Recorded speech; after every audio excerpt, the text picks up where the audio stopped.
Bismillahirrahmanirrahim. Alhamdulillah, la haula wala quwata illa billah. Pemirsa yang budiman dimanapun berada, puji serta syukur mari kita aturkan kepada Allah Subhanahu wa taala. Alhamdulillah kembali lagi di sesi keempat dakwah Islam bersama saya Obi Robi Al-Aslami dan Ustadz Muhammad Ridwan.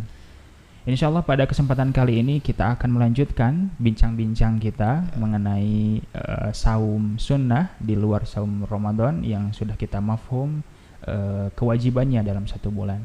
Di kesempatan yang lalu kita sudah mengidentifikasi ada saum sunnah yang ritmenya adalah tahunan, yaitu saum Syawal, kemudian Tasu'a Asyura dan saum Muharram. Dan kali ini kita akan melanjutkan Ustadz mengenai ritme selanjutnya, yaitu saum sunnah yang mungkin waktunya bulanan, kemudian mingguan, barangkali ada juga yang harian Ustadz. Ya, terima kasih. Jadi kayaknya emang komplit tentang saum ini. Kalau di episode lalu kita merinci tentang saum yang ritmenya tahunan, ternyata ada juga yang ritmenya bulanan, ya, yang kita kenal dengan Ayyamul Bid. Saum yang bulanan ini ada disunatkan berdasarkan hadis Rasulullah, yaitu 3 hari dalam satu bulan, mengambil pertengahan bulan tanggal 13, 14, dan 15.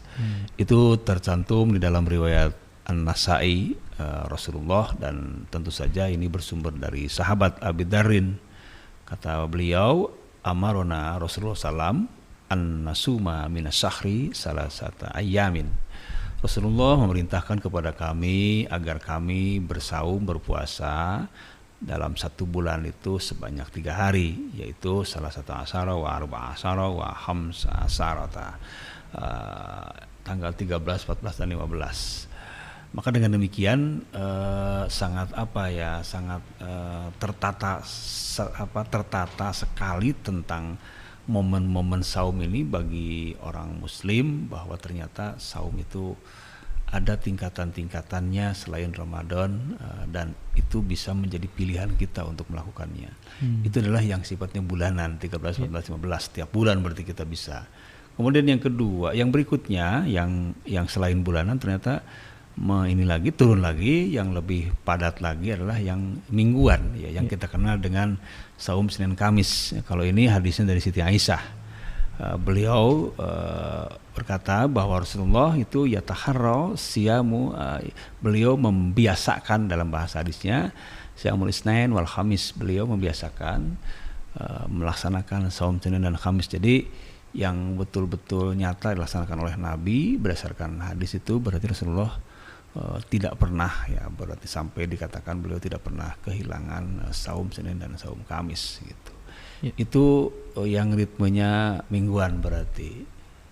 Lalu ada lagi, kalau setelah itu ada lagi saum yang ritmenya harian. Tapi peristiwa ini sebetulnya peristiwa yang amalan yang tidak dilaksanakan langsung oleh Rasulullah, hanya Rasulullah mengizinkan, ya, Rasulullah merekomendasi dalam bahasa sekarang itu yang kita kenal dengan saum Daud. Kenapa demikian? Karena ini berawal dari dari semangat seorang sahabat namanya Abdullah bin Amr, ya, bahwa ketika Rasulullah memerintahkan kepada beliau sumpikul sahrin salah satu ayam, memerintahkan kepada Abdullah bin Amr supaya bersaum, berpuasa 3 hari dalam satu bulan. Artinya yang saum yang tadi yang bulanan, tiba-tiba Abdullah bin Amr dia merespon, inni aqwa min dalik, ya, saya sebetulnya punya tenaga yang lebih kuat, ya, lebih kuat dari sebatas hanya 3 hari dalam satu bulan. Maka sampai kemudian dia meminta kepada Rasulullah supaya Rasulullah mengajarkan saum yang lebih dari apa yang pernah diajarkan, yang lebih padat, maksudnya ritmenya. Maka kemudian Rasulullah merekomendasi kepada dia sum yauman wa aftir yauman, maka silakan kamu berpuasa 1 hari kemudian batal 1 hari, artinya selang 1 hari. Fa innahu afdhalus siyam wa huwa saumu akhi Daud alaihi salam. Itu adalah saum yang paling afdol, maksudnya yang paling padat ritmenya, yang paling volumenya paling rapat, ya, paling maksimal gitu, yaitu saum 1 hari selang 1 hari. dan itu adalah saum yang pernah dilaksanakan oleh Nabi Daud alaihissalam. Hadisnya muttafaq alaih. Jadi dengan demikian maka kita bisa menginventarisir kembali yang tahunan, yang bulanan itu semuanya adalah hukumnya tatawu, sunnah, dan kita diberi keleluasaan untuk memilih atau untuk mengambil semuanya sepanjang kita mampu gitu. Itu mungkin sebanyak itu yang kita temukan tentang saum tatawu. Baik Ustaz. Mengenai saum tadi yang ritmenya bulanan ada Ayyamul Bid. Ini pemirsa perlu diingat bahwa 13, 4, 15, 14, 15 ini adalah hitungannya kalender Hijriah ya Ustaz. Betul, bukan Masehi. Bukan ya. Masehi, bukan Jadi, Januari Februari. Jadi mukmin muslim akan dipaksa untuk mempunyai kalender dan bukannya mengingat tanggal-tanggal Hijriah gitu. Betul. Kemudian mengenai saum Daud itu barangkali saum maksimal, jadi 1 hari saum kemudian 1 hari berbuka. Ya, mungkin ini juga bisa dijelaskan lebih lanjut Ustaz mengenai masih ada mungkin sebagian di masyarakat kita yang melakukan saum secara berturut-turut. Jadi saum wisal. Ya, begitu Ustaz. Ya, itu termasuk saum yang dilarang sebetulnya Rasulullah. Selain Ramadan tidak ada saum yang wisal. Jadi itu bisa bisa kita pahami karena memang Rasulullah pernah menjelaskan tentang prinsip-prinsip nilai syariat Islam atau ajaran Islam itu ajaran agama yang wasat, yang tidak berlebihan, agama yang menengah gitu kan, agama yang tidak melarang agama yang menyuruh makan tapi juga tidak boleh makan terus menerus gitu kan, yang menyuruh saum tapi juga tidak boleh saum terus menerus. Jadi sampai dalam satu ketika Rasulullah pernah didatangi oleh tiga orang tamu.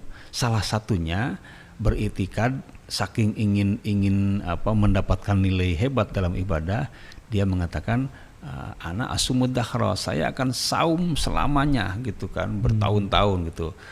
Kemudian Rasulullah memperlihatkan wajah yang tidak suka, artinya wajah yang tidak setuju dengan mengatakan bahwa saya saja sebagai seorang Rasul, ana asum wa aftir, saya saum dan saya berbuka gitu. Artinya Islam menghindari pola-pola amalan yang berlebihan, menghindari pola-pola amalan yang melebihi batas. Oleh karena itu dibatasi secara maksimal saum itu selang sehari itu. Selang sehari ya dalam saum sunat itu. Nah, kemudian Ustaz, ini berkaitan dengan waktu.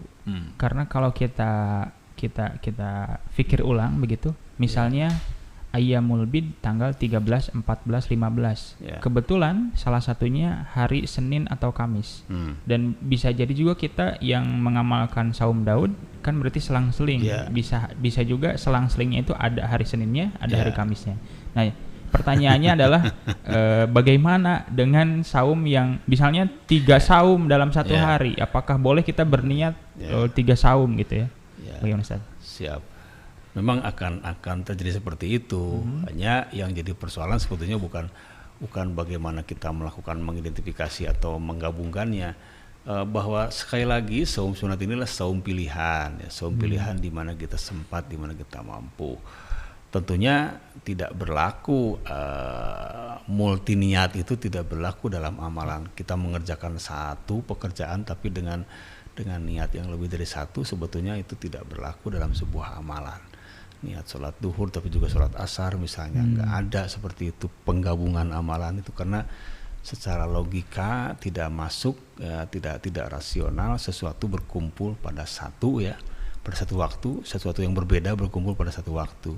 Oleh karena itu pilihannya ya dikembalikan kepada yang melaksanakannya. Tidak apa-apa kita Ayyamul Bid itu kan 3 hari ya, bisa saja ketika kita berhalangan pada hari tertentu kan tidak harus saklek 3 hari begitu. Salah satunya kita ambil tanpa berniat untuk mengambil salah satunya hanya karena ada halangan, jadi persoalan.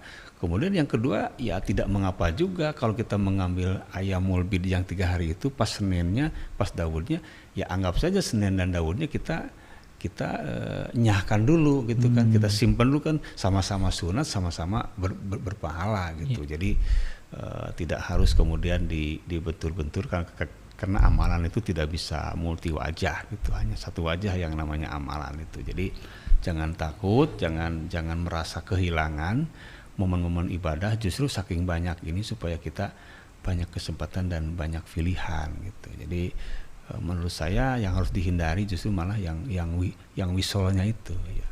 Yang wisolnya yang terus-menerus gitu. Itu mungkin kasusnya seperti itu. Ini melanjutkan pertanyaan di episode yang lalu, Ustaz, mengenai begitu besarnya pahala yang dijanjikan oleh Allah yang disampaikan melalui Rasulullah dalam ibadah-ibadah saum sunnah.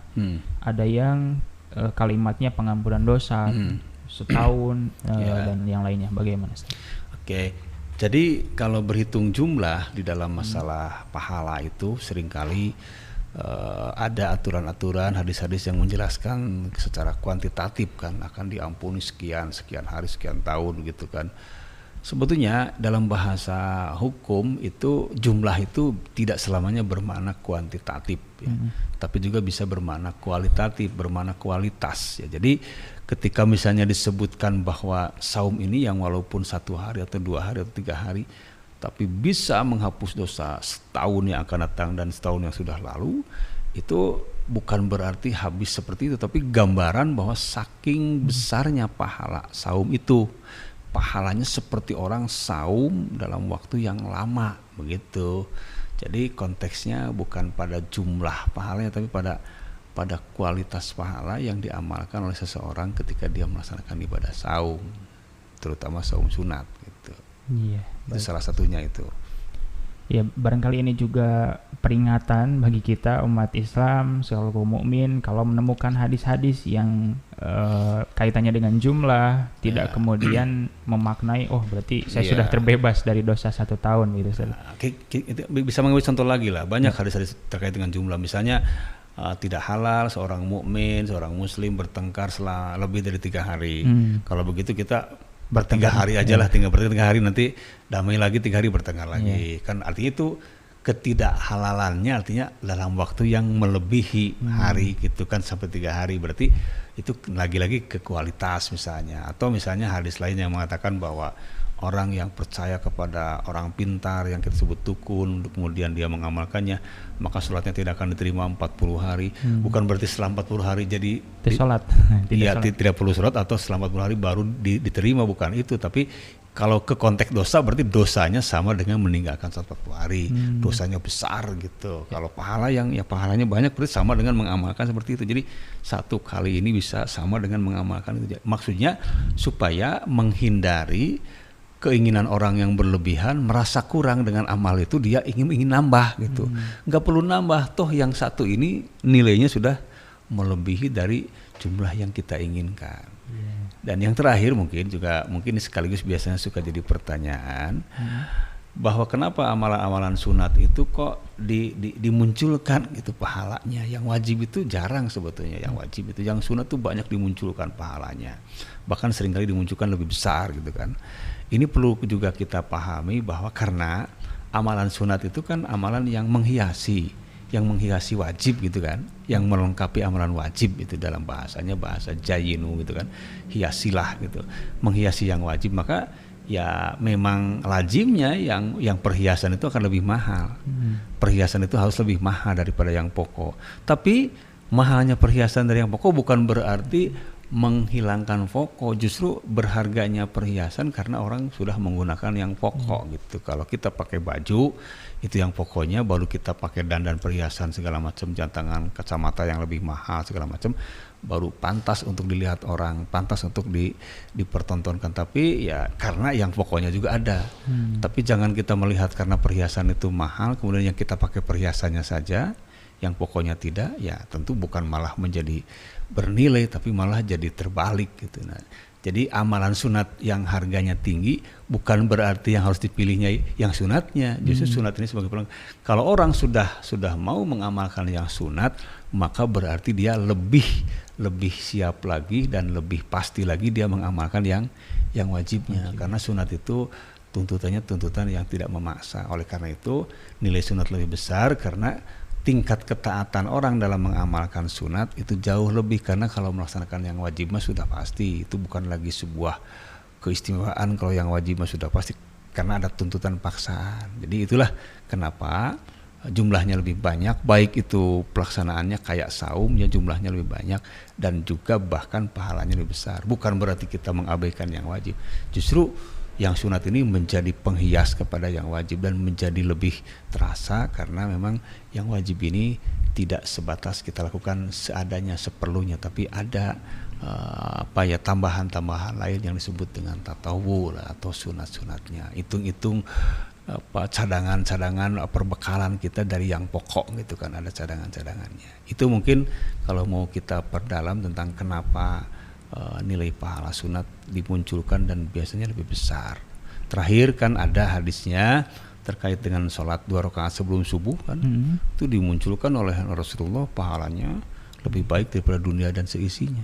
Tapi subuhnya kan nggak diomongin, nggak dibahas. Kalau begitu, apakah kita cukup mengambil yang sebelumnya kan? Tidak begitu. Justru di sini ingin menggambarkan kalau sebelumnya saja bisa melaksanakan, apalagi subuhnya begitu. Itu mungkin pemahaman kita yang harus kita pertajam tentang makna ibadah tatawwu atau ibadah sunat supaya tidak diabaikan. Itu mungkin Kang terkait dengan pertanyaan tadi. Alhamdulillah pemirsa dimanapun berada, di episode kali ini tadi bermula daripada ritme saum yang bulanan, kemudian mingguan, harian, sampai pada pemaknaan nilai atau pahala yang dijanjikan oleh Allah mengenai saum-saum sunnah. Demikian yang bisa disampaikan pada kesempatan di episode ini. Semoga bisa bermanfaat. Aku qouli hadza fastaghfirullah li wa lakum. Assalamualaikum warahmatullahi wabarakatuh.